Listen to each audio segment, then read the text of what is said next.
The falling of the Twin Towers, and the blaming of a nation that had no citizens that had anything to do with it, to then go into this foreign nation and go hunt for the bad guys. But when you start doing some research, folks, you'll realize that the United States are the bad guys, and that the United States is really just the Roman army.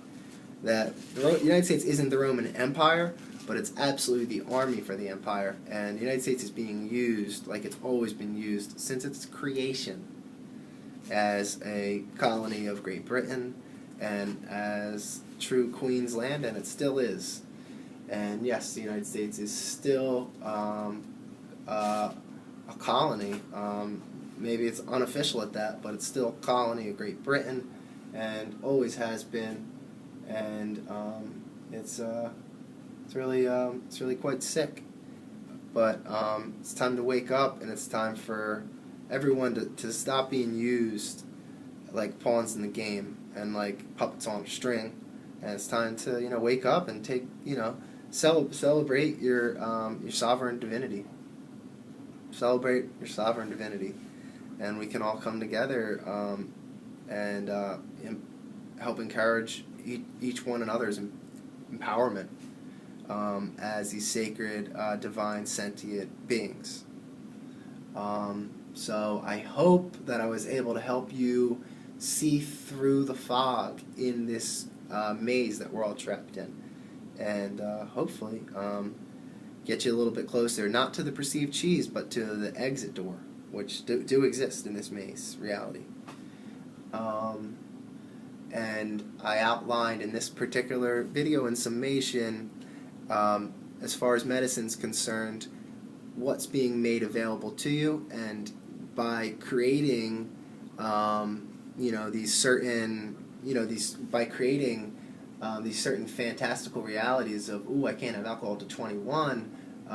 It's the simple notion that people want what they can't have, and that's what contributes to this is all.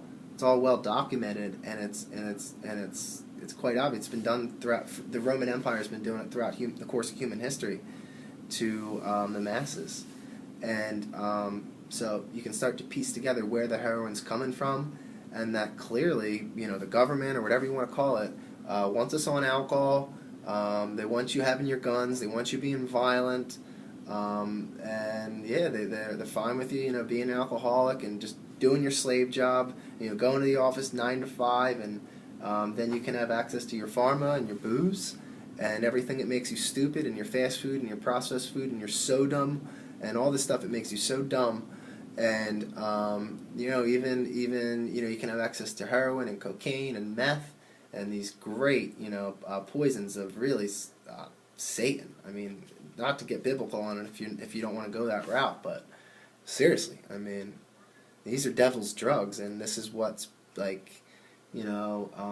either socially acceptable or it's not socially acceptable. It's still made available to you, and this society, this is the most important part that I'm going to end with.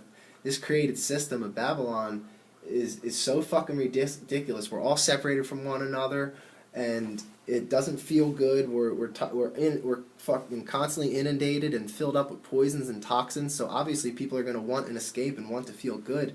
So they go to these highly addictive drugs, this heroin and stuff that's being made available to them, and it's just another loophole to fall in. There's just so many loopholes that you're calculated to fall in, that you're supposed to fall in. So you got to stop. You got to reclaim your mind and start thinking for yourself. And everyone think, I do think about myself. No, you really don't. A lot of people are living. Your thoughts are just coming from programs. And you need to start thinking, where are the ideas and the notions and the beliefs that I have? Where did they come from? Did they come from a TV show or a movie or from my friends? Or and you got to start connecting with the earth and with the universe, and start to realize who and what you truly are. Because we're living a total mystery and a miracle right now. You're living this life. We're floating around the sun right now, this fiery rock ball in the Milky Way galaxy on this planet that's like compromised in mostly water, and we're just like rotating around this like flaming hot sun that we're so lucky to have, that provides us like with everything we need in this like magical planet. And this is an absolute magical planet, but it doesn't look that way now. And we need to get back to living the right way. And you'll see that with time, it'll transform back into what it was. That all the waters and oceans used to be able to see to the bottom. They were completely see-through, and only through the chemicals and the toxins and all the stuff that human beings started using in the environment, we're starting to destroy ourselves and our home. Because the planet is our home. It's not the four-wall structure that you built to enclose you in from everything around you, but the planet is really your true home, and that you do have the freedom as according to natural law and to universal law to go wherever you want in this planet, because it's all yours and you own it all. And that's what's truly amazing, because as an Earth citizen, you're a co-owner of the Earth. And that's what's so amazing about it all, folks. So maybe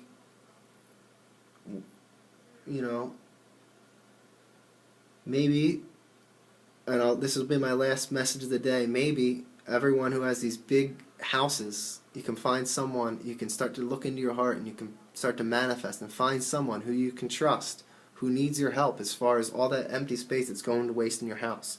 And you can start some type of a co-housing opportunity where that individual can live in that spare room or that spare basement or whatever, because there's so many homeless Americans on the street, and it's going to continue to go this way with everything that's going on right now, and with gentrification, et cetera, and with all this systematic oppression that's going on, there's going to be more and more people who are forced without jobs and onto the streets. So hopefully those of you that are lucky enough and fortunate enough, and yes, you have worked for it, but we are all blessed. Even those without are blessed, because really your possessions possess you. So those who aren't possessed by possessions are freer. And that's very true, because I've lived it in both ways. So I know the positives and negatives of both lifestyles. But maybe we can create some more co-housing and environments where we can help out others around us. And yeah, I mean, maybe the heroin addict or the street bum that doesn't deserve a chance because they're not cleaning their life up. But maybe there is someone who, never had a good home and doesn't have family in this world, and maybe you'll be connected to that person, and maybe you can start to look into your heart to see if you can really trust that person and help them out. Give them a place to stay, etc., etc. Because you'd be surprised once you start to connect with the people around you how much you have keys for them, and they have keys for you, and that keys open doors. And this is how the universe works. That right now you will meet people this week and next month, people who hold important keys for you, and you will hold important keys for that person potentially as well. But only by being open will the keys have the capacity to open the doors of perception and the doors to the new reality that you can enter into. And by being open and by conversing with others, like-minded folks, and being open to the synchronicities of the universe and to the blessings of the Creator and creation, then we can start to understand all the magic of the unseen all around us. So I just want to say many blessings to everyone, and in Lakesh, that I'm another version of yourself, and that we are all in this together. Absolutely, the internal is the external.